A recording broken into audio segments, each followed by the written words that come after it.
So the question is it more sinful for a woman who already wears hijab to take off the hijab?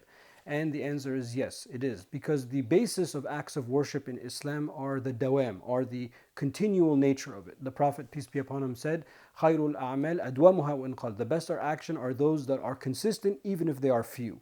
So when you start something, you don't want to stop it. So in this case, a woman that wears hijab, you've already committed, you already wear it, it might be months, it might have been years, decades, whatever.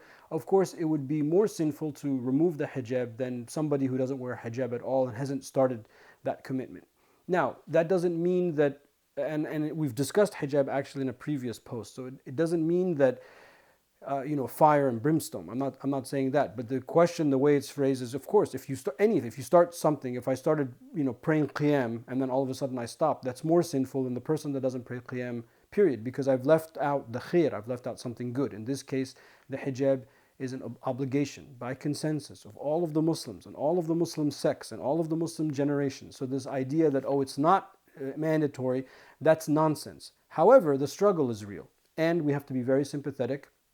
Of course, me as a man, I'm the one saying this, so I have to also be cognizant that it's very difficult for women, particularly, actually women all over, not just in non-Muslim majority cultures. It's very difficult, the hijab. And the hijab requires a culture around it of reinforcement. So if a woman is by herself, and there's nobody in her family, nobody in her friends, nobody in her workplace or her classmates that wear hijab, it's very hard. So that struggle is enormous. Sometimes it's almost insurmountable. So that we're very sympathetic with. And of course, Allahu Ghafurun Rahim. Allah is merciful and forgiving. This doesn't mean we should go do it and I'm saying it's okay. No, it's not okay. But inshallah, there's the struggle. And with the struggle, you get reward. Wallahu a'lam.